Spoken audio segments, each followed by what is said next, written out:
Hello, my name is Runar Reve and I'm going to give a talk about my work as an intern at King Abdullah University of Science and Technology in the Bio-Ontology research group. And it's going to be about applying GWAS on UK Biobank by using enhanced phenotype information based on Ontology-Wide Association Study. Here is going to be our agenda for my talk. First, we need to get everyone up on the same page by some prior knowledge, then why you should use OWAS, how OWAS actually works, then the website that we can have to browse our data, and then we're going to end off with some discussion and future plans of the project. So let's go through some of the acronyms that we're going to use a lot of throughout this talk. First, GWAS, which is Genome-Wide Association Study, then OWAS, which is going to be a pretty big focus of this talk, which stands for Ontology-Wide Association Study. ICD-10, which stands for International Classification of Diseases, 10th revision, which is a medical classification list by the World Health Organization. Then HPO, which is Human Phenotype Ontology, which is a formal ontology of phenotypes in humans. What is a GWAS? A GWAS stands for Genome-Wide Association Study, and it is a case and control method of studying genetic markers that is associated with a studied trait.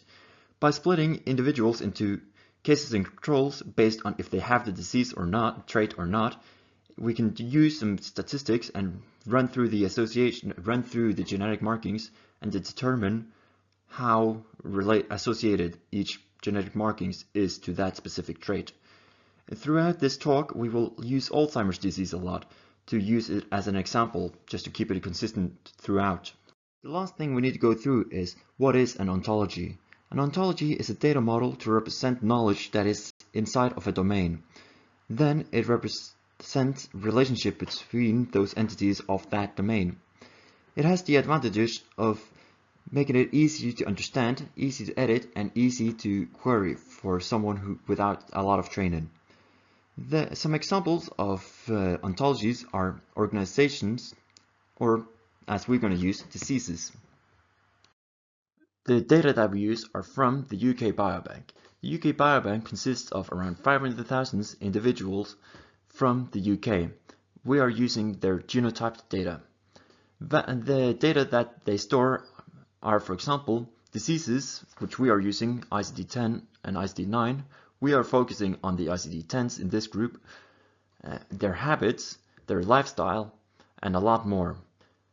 The UK Biobank is regularly updated. For example, recently they added COVID-19 data. Why should you use ontologies to run OWAS? As with normal GWAS, you will find genetic markers associated with the studied trait, but you will also increase the cases in a trait by inheriting the cases of its subtraits. This can result in increased statistical power. Also, traits that was previously hidden might be able to be studied because of too few or no cases was logged previously. With the structure of an ontology, we can easily run different specific studies. For example, what we have done with our sibling study. More on that later. We have mapped ICD-10 to HPO to get a larger ontology that we can use to take advantage of OWAS than if we only used ICD-10. And we will also get more data that we can study. It is done by text mining from literature in PubMed. It has mapped about 7,600 diseases in ICD-10 directly to about 7,100 phenotypes in HPO. This work was done by my co-worker Shania Kafkas. Let us look at the simple example on how OWAS works. We set up two identical ontologies and add two groups of cases, A and B, as seen in the left ontology. To the right, we use OWAS to add information to the ontology by appending all of the nodes to their super/parent node. Then, if we say we want to study the red node, we will only have the case of B in the left ontology to study, even though A is just a more specific node to B. But when we use OWAS, all of the sub/children nodes will be included. In this example, we can even study the top node, even though it has never been logged in the dataset. Here we have an example of how the mapping with OWAS would look like if the A was only logged to the stroked node to the left ontology. Even when it's not directly mapped to the ontology to the right, it will be included. This would not be the case without OWAS. With the structure of an ontology, we can easily run node-specific filters. We experimented by running a GWAS between siblings of nodes. The cases for this kind of study is the same, but the control has been reduced to the cases of the studied disease superclass that is not already a case.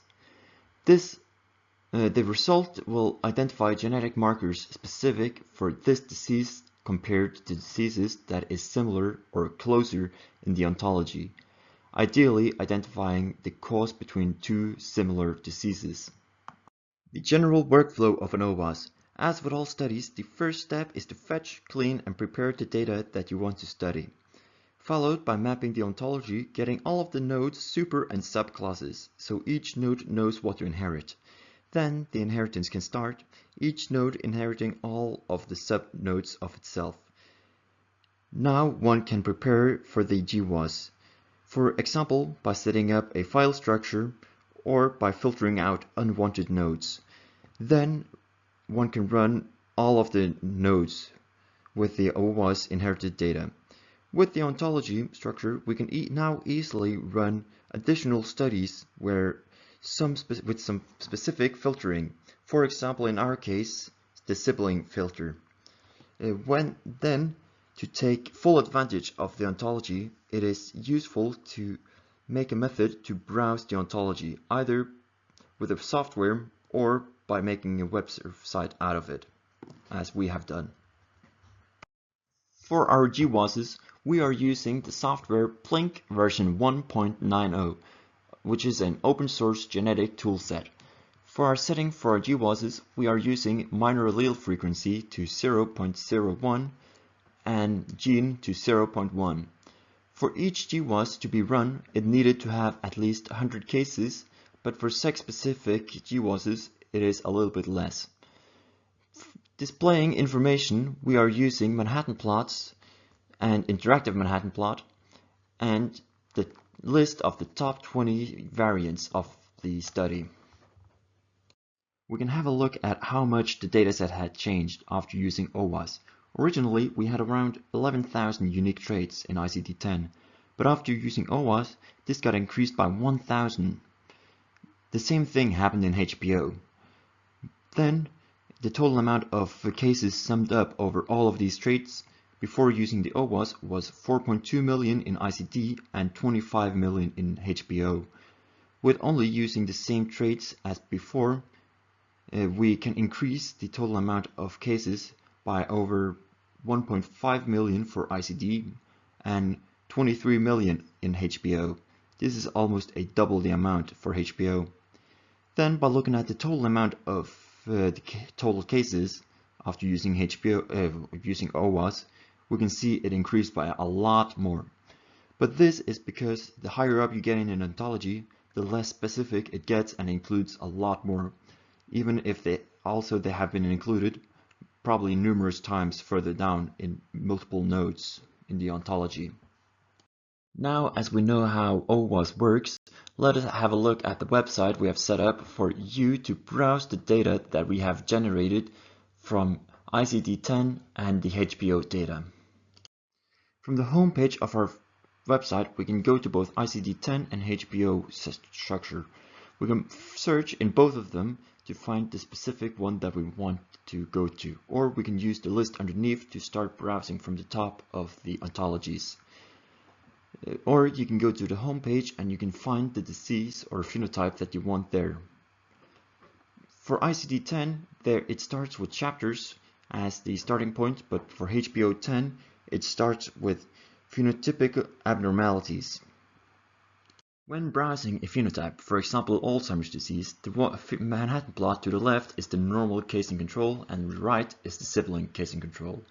Underneath we have some links that we'll talk about later and some statistics about the GWAS.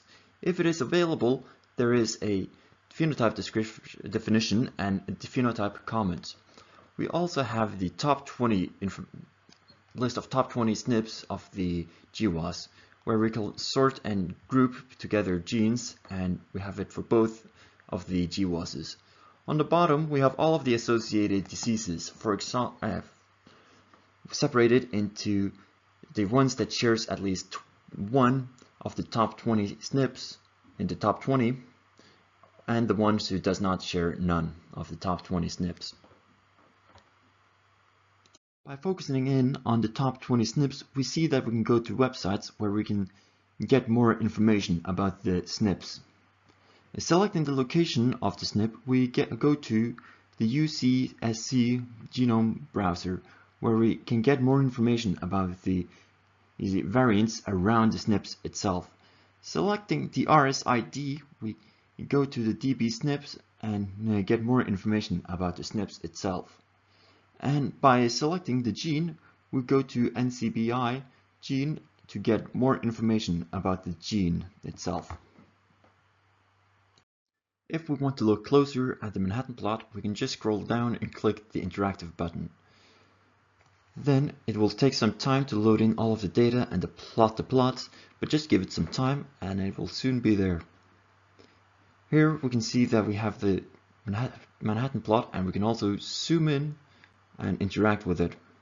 And to zoom out of it, we just double click.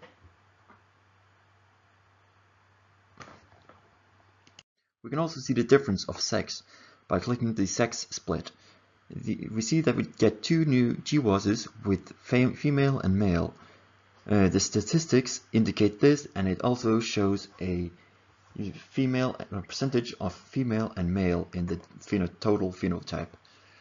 The top 20 SNPs also has changed. It has two tabs, both for female and male, and the highlighted ones are the ones that is shared, are common in both of them.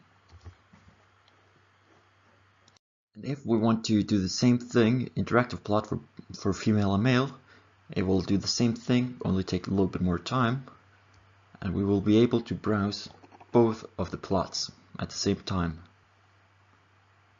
And we can have the same functionalities by zooming in. And if we want to look at two GWASs that is different, we can also just go to compare GWASs, find the GWAS we want, select the cohort that we want for both of them. Here it is Alzheimer's in ICD-10 and dementia in GWAS, in HPO, sorry. And then we get the same functionalities as before, with two of them up against each other, and we can zoom in at both of them. And then, as a little side note, we also have run the GWAS on the coronavirus, and we can see that we have the top SNPs that we have for this GWAS, and we also can split it into male and female, and also look at the GWAS from there. There are some qualities one need to keep in mind while using OWAS. It is highly dependent on the ontology in use. If the ontology is badly structured, where the grouped trait has no genetic relation, then it might not yield a significant outcome. Also, if there is a specific branch of the ontology that has a lot of cases in it, it can influence the superclasses and skew the result to be more similar to the dominant trait. By running a lot of different GWASs with the same settings, it can result in a not optimal result due to different settings highlighting different types of traits. Same with the GWASs, there is a problem on other causalities influencing the association of a disease. For example, lifestyle or ethnicity. For our time forward, we are working on fixing bugs that still consist in our large data. We are currently writing a paper about this. We want to keep our dataset updated for when the UK Biobank releases new versions of their data, and also looking into adding more filters to reduce the effect that diversity might have on some traits. Then a summary of this talk. OWAS adds missing information that would not previously be there or too insignificant to be studied. It does this by inheriting all of the cases that is part of a sub or child node of itself. With the structure of a filled ontology, it gives an easy structure to filter out with. And at the end, by browsing through the ontology, we can observe how the ontology evolves. Lastly, I would like to thank Shania Kafkas and Robert Hohendorf from KAUST and Paul Sheffield from Cambridge for helping me with this project. Also, I would like to thank ISCB for allowing me to give this talk. I would like to thank KAUST for supporting and sponsoring our research, and UK Biobank for allowing us to use their data. To the right, you will see methods of contacting me. As I'm just an intern, my university email won't last forever, so Robert Hohendorf will be the long-term contact, and you will see the URL to the website. And now there will be 4 minutes of questions.